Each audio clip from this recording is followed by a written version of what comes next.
বিসমিল্লাহির রহমানির রহিম। প্রিয় বন্ধুরা, যে কুলাঙ্গার নবীজিকে নিয়ে কটূক্তি করেছে সে পৃথিবীর সবচেয়ে বড় অপরাধী। তার পৃথিবীতে বেঁচে থাকার কোনো অধিকার নাই।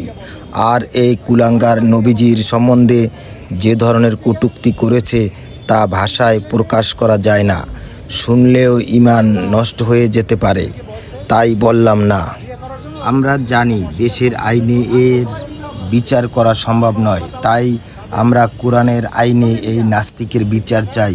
এটাই আমাদের ঈমানদারদের দাবি। সেভাবে আমরা তোমাকে নীরবে তোমাদের বিয়েটা সম্পাদন করে দেবো, সম্পাদন করি। আবার এই কথাটা বলছে এটা আল্লাহ। আমরা তাওবার সুযোগ দিয়েছিলাম কিনা? সেই তাওবার সুযোগকে কেন্দ্র করে সে আমাদের সাথে কি করতে চেয়েছে? খেলতে চেয়েছে। সুতরাং এত সহজে আমরা এখন মেনে নেব না। বিষয়টা এখন কি হয়ে গেছে, ওনার অনেক আত্মীয় স্বজন আমাদের কাছে আসতেছে।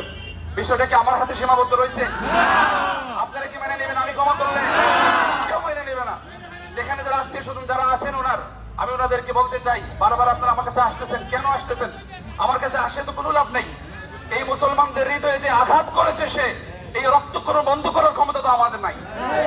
নবী তো আমার একার না, নবী তো এই রাস্তার একজন রিক্সাওয়ালা ভাইয়ের, নবী তো এই রাস্তার একজন রিক্সাওয়ালা ভ্যানওয়ালা মুমিন ভাইয়ের। আমি ক্ষমা করলে ওই ভাই ক্ষমা করবে কি করে? সুতরাং ক্ষমা চাইতে গেলে প্রকাশ্যে চাইতে হবে, কিন্তু এই গোপনে প্রকাশ্য চাওয়া, এক দুইজনের কাছে চাওয়া, এটার কোনো সুযোগ হবে না। আমরা জানি প্রশাসন এই ব্যাপারে কোনো পদক্ষেপ নেয় না, অতীতে কখনোই নেয়নি। ভাই বলেছেন স্পষ্ট আকারে, সামাজিক ভাবে আমরা পরিপূর্ণভাবে তাকে বয়কট করতে কে কে প্রস্তুত আছি? কেউ কি মুনাফিকি করবেন? মুনাফিকি করবেন? যে মুনাফিকি করবে তাকে মুনাফিক বলে চিহ্নিত করা হবে। এই বাংলা বাজারের কোন দোকানদার তার কাছে কোনো কিছু বিক্রি করতে পারবে না। যে বিক্রি করবে সেই দোকানদারকে বয়কট করা হবে। কোনোভাবেই তার সাথে কোনো ধরনের লেনদেন করা যাবে না। সকলে প্রস্তুত আছেন ইনশাআল্লাহ? কথা লম্বা করবো না।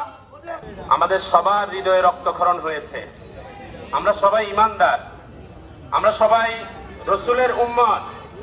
আমাদের সবার হৃদয়ে আঘাত করেছে এক কুলাঙ্গার, যার জন্মের সমস্যা আছে, সেই পরে নবীজিকে নিয়ে কটূক্তি করার দুঃসাহস যার জন্মে সমস্যা আছে সেই দেখাতে পারে। এছাড়া কেউ নবীজিকে নিয়ে কটূক্তি করার দুঃসাহস দেখাতে পারে না। আল্লাহ তাআলা পৃথিবীবাসীর জন্য নবীটিকে রহমত করে পাঠিয়েছেন। কার ঘোষণা? আল্লাহর ঘোষণা। আল্লাহ তাআলা নবীটিকে উম্মতের জন্য নিঃস্বার্থ ভালোবাসা প্রদানকারী বানিয়েছেন। তিনি শুধু ঈমানদারদের জন্য রহমত ছিলেন না, তিনি কাফেরদের জন্য রহমত ছিলেন। এই কুলাঙ্গার আমার নবী রহমতের নবীকে নিয়ে কটূক্তি করছে। সে বিভিন্ন ভাবে সে নবীজির নামে তার রহমতের জীবন, এই ইসলামিক জীবনকে সে কালিমা লেপন করার চেষ্টা করেছে। আমরা বলতে চাই, আমাদের নবী তিনি নিঃস্বার্থভাবে সবাইকে ভালোবেসেছেন। তিনি কারো প্রতি কখনো স্বার্থপরতা দেখান নাই। অতঙ্গার আপনার আমার প্রিয় নবী হযরত মুহাম্মদ মুস্তাফা সাল্লাল্লাহু আলাইহি ওয়াসাল্লামকে নিয়ে কুরুচিকর কটূক্তিমূলক কথা বলেছে। আমরা এই বাংলা বাজারের মুসলমান, এই বরিশালের জনতা ততক্ষণ পর্যন্ত এই নুরুর দৃষ্টান্তমূলক শাস্তি না হবে আমরা রাজপথ ছাড়ব না ইনশাআল্লাহ। মুসলিম জাতিগতভাবে আমাদের অবস্থান এত দুর্বল হয়েছে, সামাজিকভাবে আমাদের মর্যাদা এত নিচে নেমে গিয়েছে যে আজকে নূর মোহাম্মদের নূর এই নাম ধারণকারী ব্যক্তি নবী মুহাম্মদুর রাসূলুল্লাহ সাল্লাল্লাহু আলাইহি ওয়াসাল্লামের কটূক্তি করার সাহস পায়। কোথায় মুসলমান মোহাম্মদ নাম নিয়ে মোহাম্মদ নবীকে কটূক্তি করার সাহস পায়? তাহলে দুনিয়ার বুকে বাংলার জমিনে মুসলমানদের বেঁচে থাকার অধিকার আছে কিনা?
বিশ্ব নবীর অপমান